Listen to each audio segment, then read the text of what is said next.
आज से करीब 2 साल पहले जब सीएए का विरोध पूरे देश में हो रहा था, उस वक्त प्रधानमंत्री मोदी ने एक नेता का खूब नाम लिया।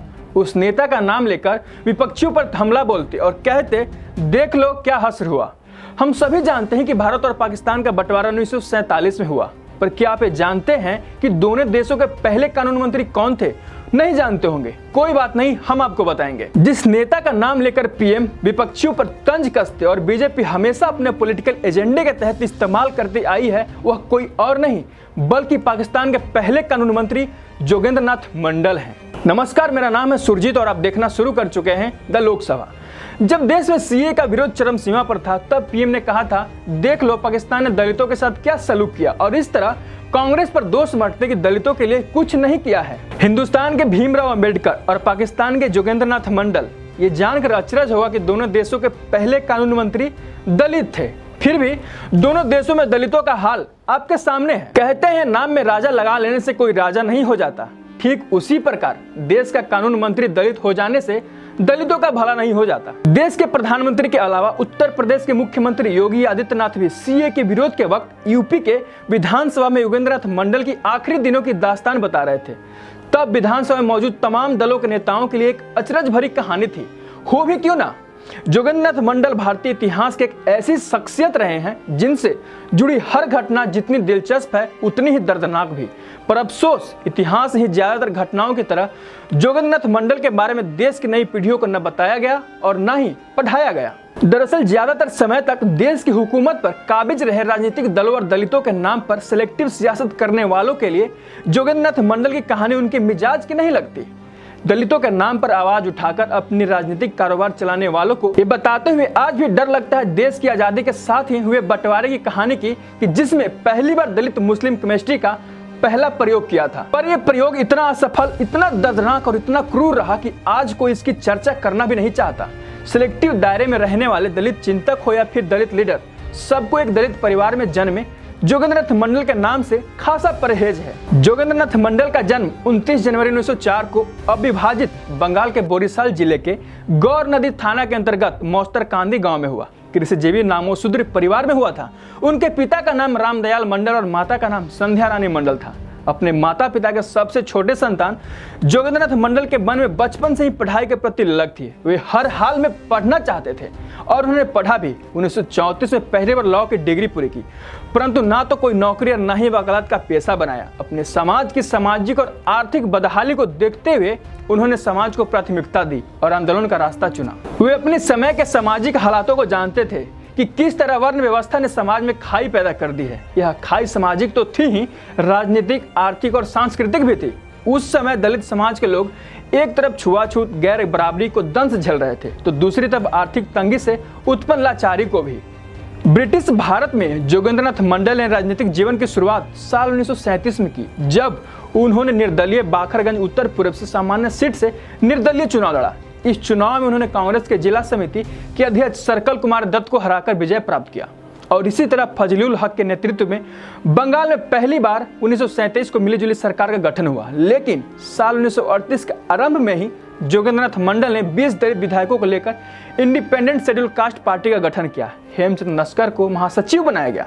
समय बीतने के साथ जोगेंद्र नाथ मंडल अविभाजित बंगाल की सियासत में महत्वपूर्ण भूमिका निभाने लगे थे। 28 मार्च 1943 को श्यामा प्रसाद मुखर्जी और फजलुल हक ने अपनी सरकार बचाने के लिए जोगेंद्र नाथ मंडल से सहयोग मांगा। उस समय जोगेंद्र नाथ मंडल ने 3 प्रस्ताव दिया। कहा कि अगर इसको लागू किया जाता है तो वह समर्थन करेंगे, वरना नहीं। मंत्री परिषद में 3 अनुसूचित जाति के लोगों को कैबिनेट मंत्री और 3 को सचिव पद देना होगा। दूसरा, अनुसूचित जाति के विद्यार्थियों के लिए छात्रावास का निर्माण और प्रति वर्ष 5 लाख रुपए उन पर खर्च करने होंगे। और तीसरा, सरकारी नौकरियों में आबादी के अनुसार अनुसूचित जाति को आरक्षण देना होगा। लेकिन उनके इन प्रस्तावों को श्यामा प्रसाद मुखर्जी ने इनकार कर दिया और यही कारण रहा कि उन्होंने मुस्लिम लीग का समर्थन दिया। मुस्लिम लीग के निजामुद्दीन की सरकार 24 अप्रैल 1943 को बनी, जिसमें जोगेंद्र नाथ मंडल का प्रस्ताव को मान लिया गया। कहा जाता है डॉक्टर अंबेडकर को संविधान सभा पहुंचाने का श्रेय जोगेंद्र नाथ मंडल को ही जाता है। उनका कहना था कि अगर डॉक्टर अंबेडकर संविधान सभा में नहीं गए तो उनके दलित समाज को सबसे ज्यादा नुकसान होगा। दरअसल उस समय अनेक लोग चाहते थे कि डॉक्टर अंबेडकर को संविधान सभा में जगह ना मिले।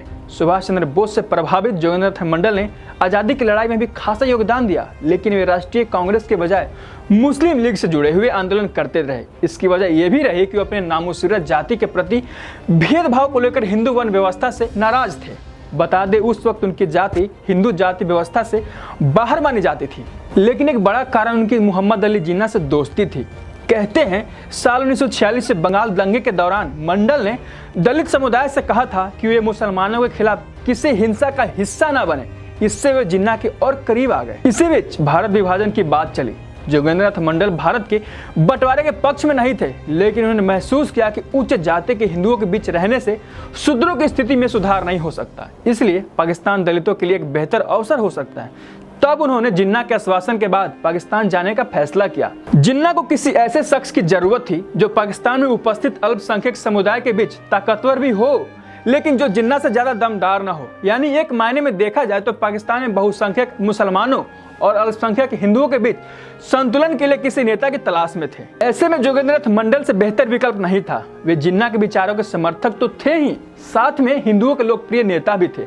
जब जोगेंद्रनाथ मंडल दलित मुस्लिम केमिस्ट्री को लेकर पाकिस्तान की तरफ चले, तब बाबा साहब ने उन्हें रोकने की पूरी कोशिश की, ये समझाने की कोशिश किया कि कल का भारत कल के पाकिस्तान से हर हाल में बेहतर होगा, महफूज होगा और प्रोग्रेसिव होगा। पर मंडल मन बना चुके थे, लिहाजा तमाम दलित परिवारों के साथ वे पाकिस्तान जा बसे। तकदीर का खेल ऐसा हुआ कि डॉक्टर अंबेडकर भारत के पहले कानून मंत्री बने और जोगेंद्रनाथ मंडल पाकिस्तान का संविधान लिखा, वहाँ के पहले कानून मंत्री भी बने। पर जोगेंद्रनाथ मंडल के लिए यह ओहदा कागजों तक ही सीमित रहा। 11 अक्टूबर 1948 को मोहम्मद अली जिन्ना की निधन के बाद उनका तिरस्कार होने लगा। दलित होने का दंश पहले से ज्यादा महसूस होने लगा, पर पाकिस्तान आने का फैसला उनका खुद का था। लिहाजा पाकिस्तान में तमाम तिरस्कार और भेदभाव सहते हुए वे खामोश रहे। उनका सब्र का बांध तब टूटा जब पाकिस्तान में रह रहे दलितों पर इस्लामिक कट्टरपंथियों ने हमले बोले। बड़े पैमाने पर नरसंहार हुए। दलित परिवारों की बहू बेटियों की इज्जत लूटे जाने लगी। पाकिस्तान के इस्लामिक कट्टरपंथी चरमपंथी चुन चुन कर दलितों के धर्म परिवर्तन करा रहे उन्हें मुस्लिम बनाने लगे। बाबा साहब का अनुमान सही साबित होने लगा। पाकिस्तान एक नाकाम देश के साथ ही वहाँ बाकी बचे हिंदुओं के लिए नरक साबित होने लगा। दलितों पर इतना अत्याचार होने लगा कि जान बचाना भी मुश्किल हो रहा था। उस वक्त जोगेंद्रनाथ मंडल को यह समझ आया कि वे पाकिस्तान के संविधान निर्माता और कानून मंत्री तो जरूर हैं, पर पाकिस्तान के दिलों में ना तो उनके लिए कोई जगह है और ना ही हिंदुओं के लिए। खुलकर विरोध करने के चलते पाकिस्तान उन्हें देशद्रोही मानने लगे थे। ऐसे में जान बचाने के लिए उन्हें महज 3 साल बाद 1950 की एक रात जोगेंद्रनाथ मंडल एक खत छोड़कर भारत वापस लौट आए। उनके खत के एक एक शब्द धोखा मिलने का पीड़ा झलक रहा था।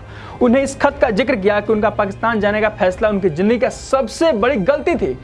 मुलादी की घटना का हवाला देते हुए अपने खत में मंडल लिखा है कि यहाँ सभी दलित पुरुषों को हत्याएं करने के बाद मुस्लिमों ने महिलाओं और बच्चों को अपने अयाशी के लिए बांट लिया, उसी तरह जैसे वस्तुओं का वितरण किया जाता है।